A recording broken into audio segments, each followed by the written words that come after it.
Major funding for these broadcasts has been provided by grants from Madison Realty Capital, New York Community Bank, M&T Bank, AmTrust Title, Customers Bank, Ariel Property Advisors, Capital One Bank, Sterling National Bank, Marks Paneth LLP, Meridian Capital Group.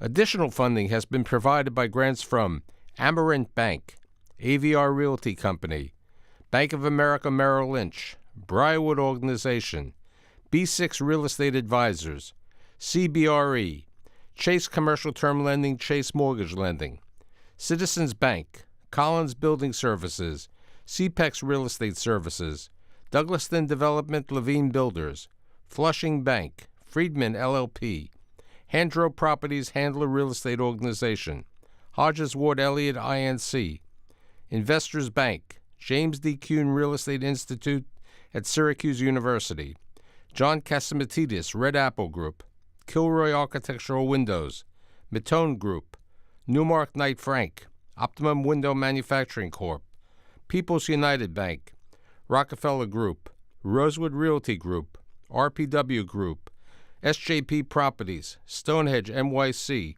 TD Bank, Terra CRG, the Merringore Family Foundation, and these friends.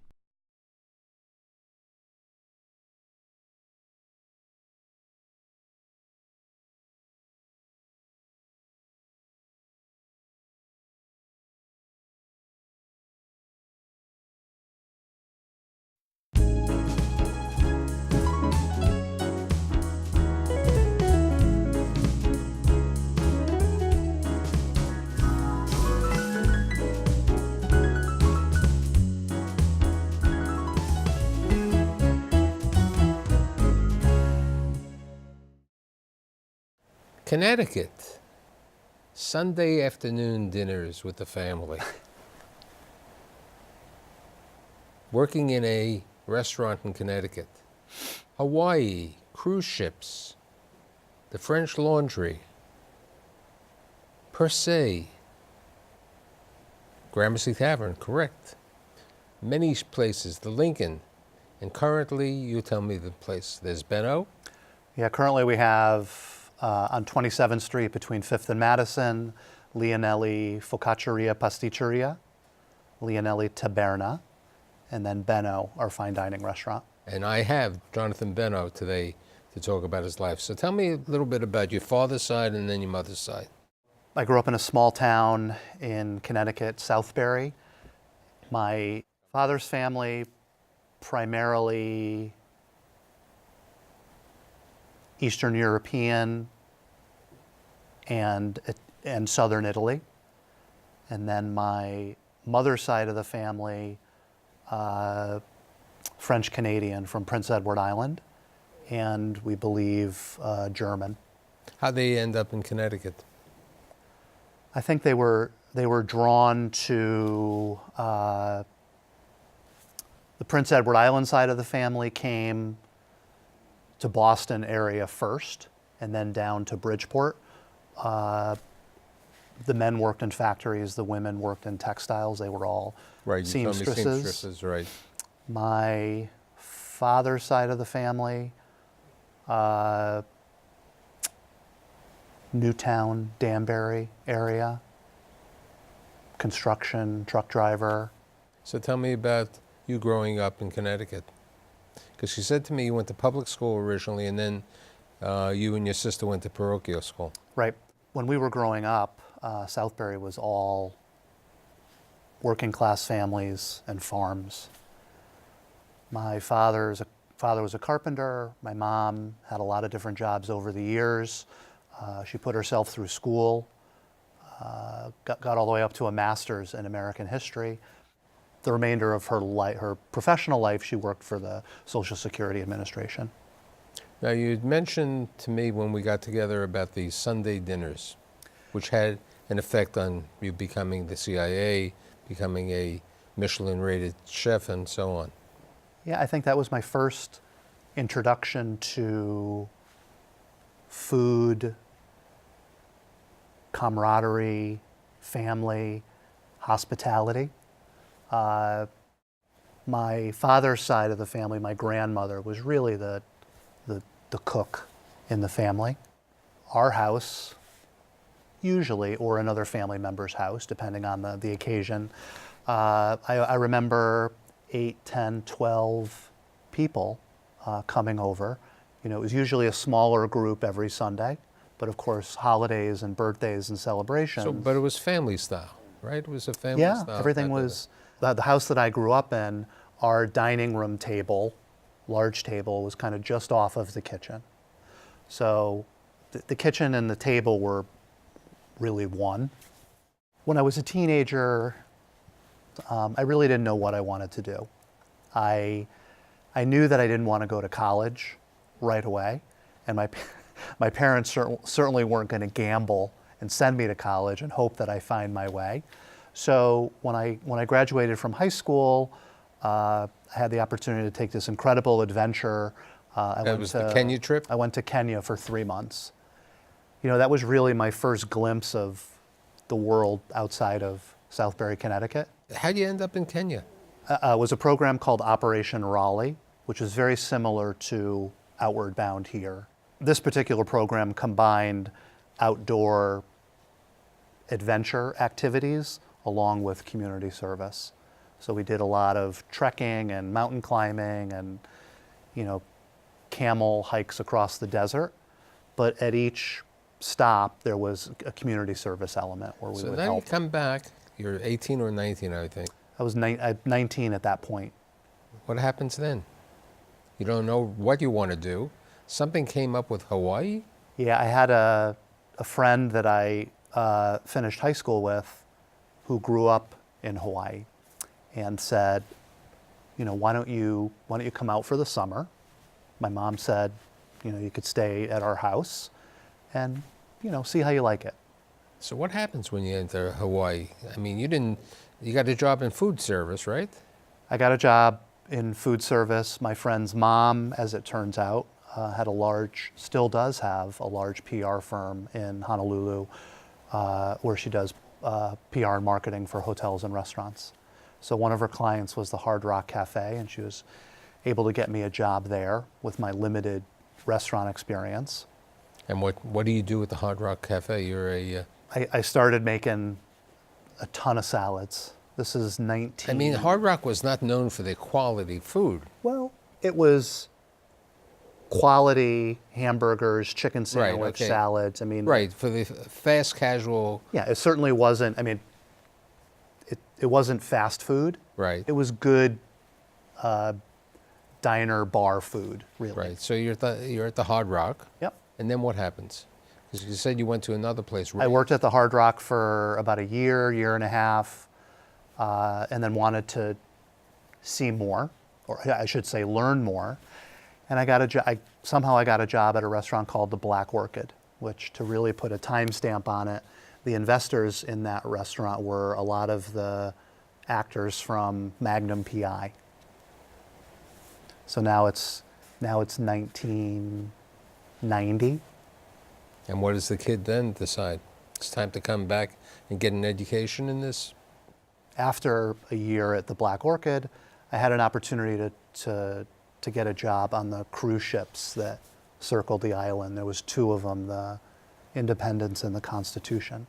Which is a way that you made good money because everything was covered. Yeah, right? If you were smart and you didn't get in trouble, you didn't have an opportunity to spend money because everything was provided for you, meals, obviously accommodations, and you worked really, really hard, long hours.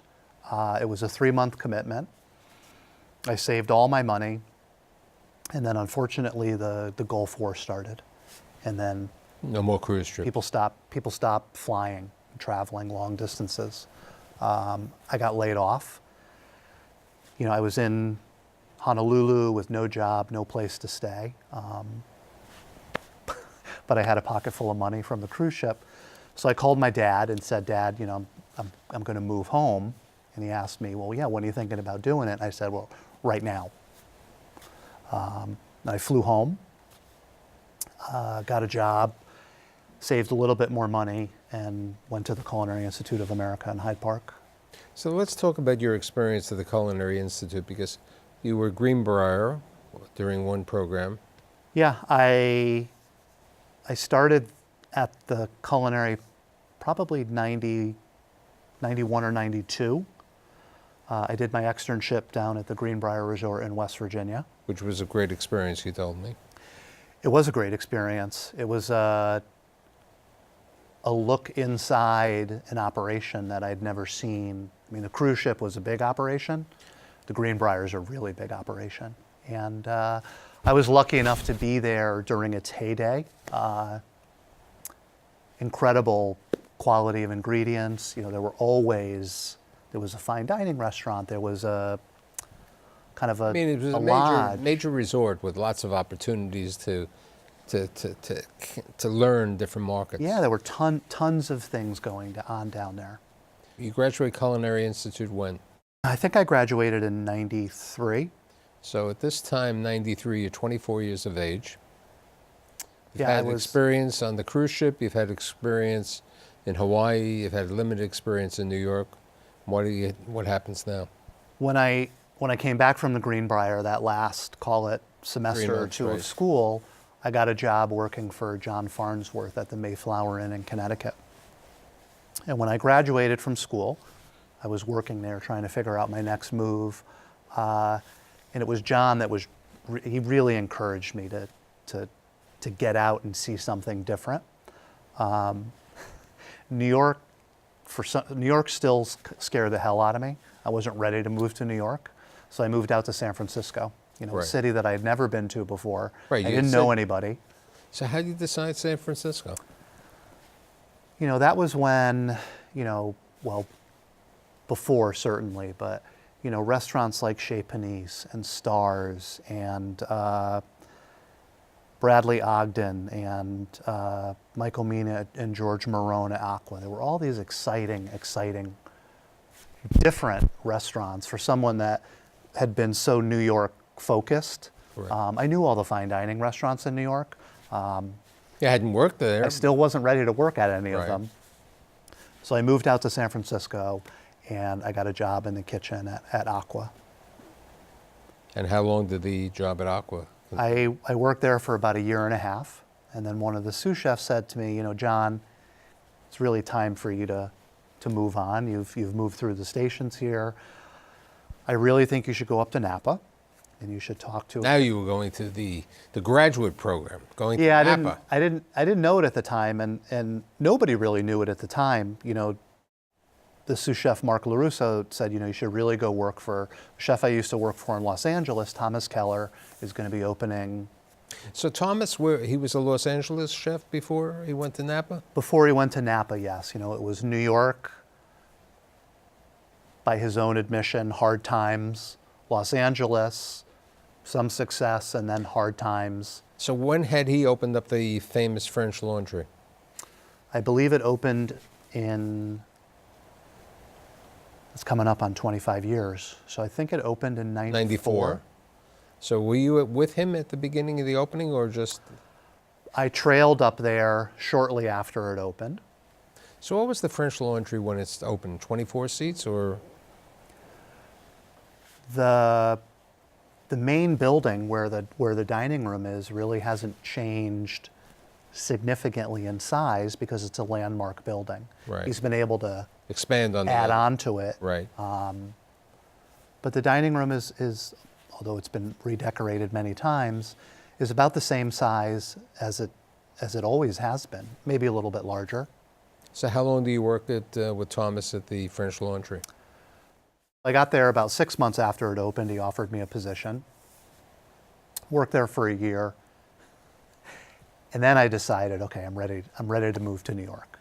So now you can return to Mecca. You come to New York, and where do you go? My first job was at the original restaurant Danielle, where Cafe Boulou is now. Which chefs have been your mentors, do you believe? Thomas?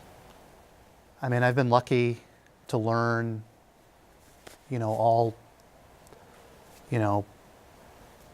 Michael Mina, Thomas Keller, Tom Colicchio, Daniel Boulou.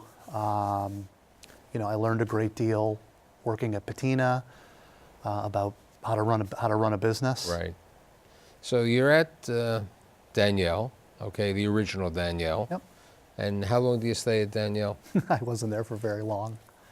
I worked there for probably 3 or 4 months. Okay, and then you go to the Essex House? And then I went to go work for Christian Delouvier at the Essex Right, House. so let's talk. He was a French chef coming over here, working in a different environment. I mean, totally different environment, a union environment for a restaurant, which doesn't have the greatest key to success because of the high cost of running a union facility. But the good part is you have certain hours that you don't go crazy because of the nature of the restaurant, right? Yeah, and Christian had always done very, very well. And, that was another era when hotels had grand restaurants in them. And they were, as you said, they were largely amenities to bring people into the hotel. La Pinaise, what was the name?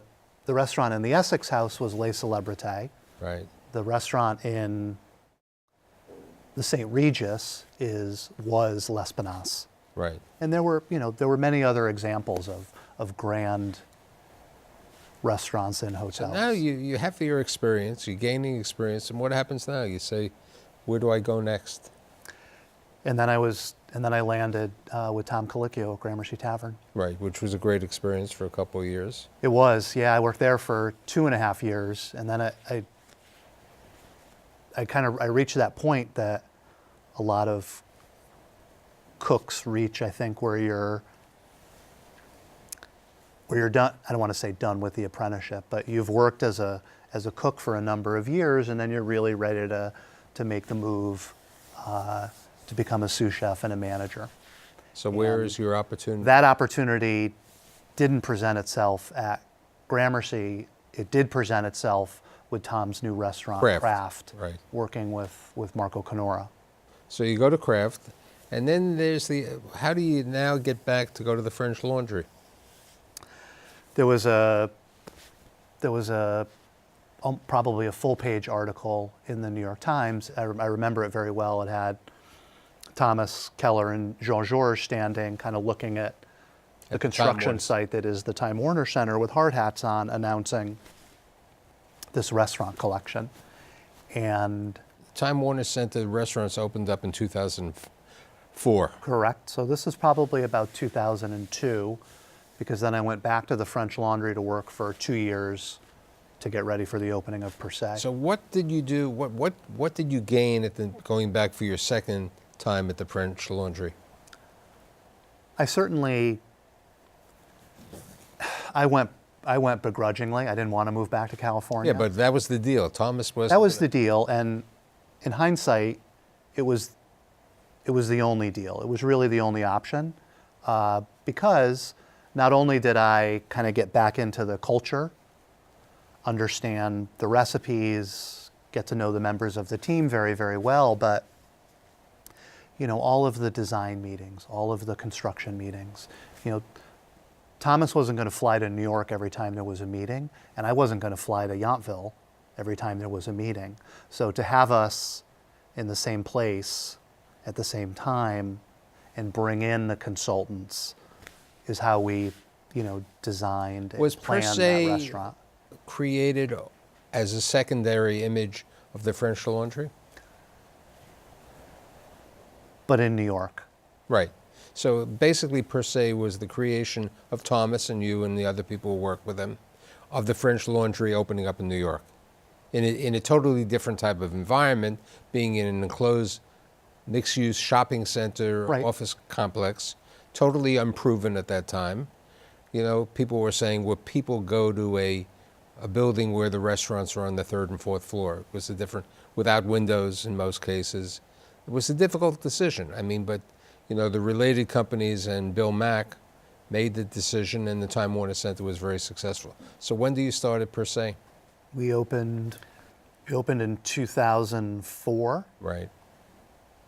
When do you get your Michelin star? It was, I think it was the following fall. Right, you got the New York Times 3-star review or 4-star? 4-star, yeah. Right, and then you got the Michelin star. The 3 Michelin star, yeah. Right. So that was an interesting time, right? It was an exciting time. I mean, we were successful with the opening, and then, the economy was very strong. 2006 was fine. 2008 wasn't that great. Yeah, 2008 was challenging for everyone. But that restaurant saw, right out of the gate, a period of real prosperity. Please remember, too, that restaurant has a private room for 75 with a separate kitchen. Right. So it's not just a fine dining restaurant that serves 90 Right. to 100 guests a night. It's also, The private. we were doing a lot of high-end parties in that restaurant. Which And your role at Per Se was what during the period of time? I was the chef de cuisine, which meant I was responsible together with the other members of the team. We were responsible for running the day-to-day operations of that restaurant. Actually, the financial operations as well as the cooking operations? Correct. Yeah. I mean, there was a template that came from the French Laundry, certain classic dishes that remained on, but myself and the other chefs there got a lot of freedom to create within the philosophy of the French Laundry and the philosophy that developed at Per Se. So how does basically a fine Michelin star rated New York Times 4-star chef, restaurateur, who's been predominantly involved with French restaurants, get involved with something called Lincoln, an Italian restaurant? Around 2008, I put together a business plan, and I tried to go out on the street and raise the capital to start my own restaurant, which was a really bad idea at that time. It was also the time at which my wife and I had our first daughter, and I was uncertain about what to do next. I knew that it was time for me to move on from Per Se. I'd worked there for six great years through, a lot of ups and downs.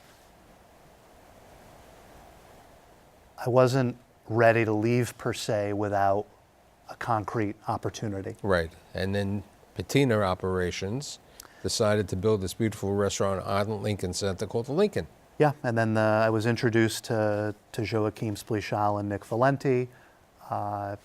Their plans for that restaurant changed. My career goals changed a little bit, and we, came to an agreement to open that restaurant. And you stay at Lincoln, which was also a rated restaurant, for how many years? Yeah, I was there for 7 years. A number of years ago, you had met these guys, Shimmy Horn and his partner. Yes, right? I met the two principal owners of the Triumph Hotel group, Shimmy Horn and Gerald Barat. Right, and one of their properties was called the Evelyn. Yeah, at the time it was the Gershwin. It had the red sconces coming off the building. And their goal was to completely renovate the hotel, turn it into a great New York City hotel with a great F&B program. So let's talk about what it is today. When did you open up the first restaurant there?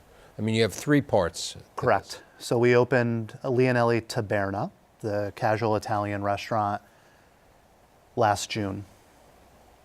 About 4 weeks later, we opened Leonelli Focacceria, Pasticceria, which is Italian pastries and focaccia. And then when did you open up the restaurant named after you? We Benno? opened Benno in November. And what's the difference between the Benno and the Taberna? So the Taberna is Roman-inspired, casual Italian. We, want that route. Because we're in a 155-room hotel. And in a great neighborhood. We want that restaurant to be accessible, both in terms of menu options and price point. There's a a big, beautiful bar there. The whole project was designed by Parts and Labor, who did a tremendous job from, the entrance of the hotel, the lobby area, all the way And through Benno fine is dining. the fine dining. Benno's the fine dining. That opened in November. And you've got rave reviews for all of this. And we navigated the review process. We're very, very proud of not just the reviews, but the outcome of the restaurant. Let's talk about family. You're married? Yeah, my wife Elizabeth and I have 2 daughters, Lucy You and met Tessa. Elizabeth where? In which restaurant? I met my wife Liz at Craft Restaurant. We were both working there in the kitchen. Right, and you, the 2 children, you said to me their names? We have 2 daughters. Lucy is 10 and Tessa is 7. So what could have happened, for the kid who was a troublemaker, as you said, when you were in high school, okay, who had that opportunity to go to Hawaii to work at Hard Rock and to the other restaurants, and then the cruise ship. You've done a great job, and it's been a good ride, and I just hope it continues like this. Well, thank you. Thanks for being here today. My pleasure.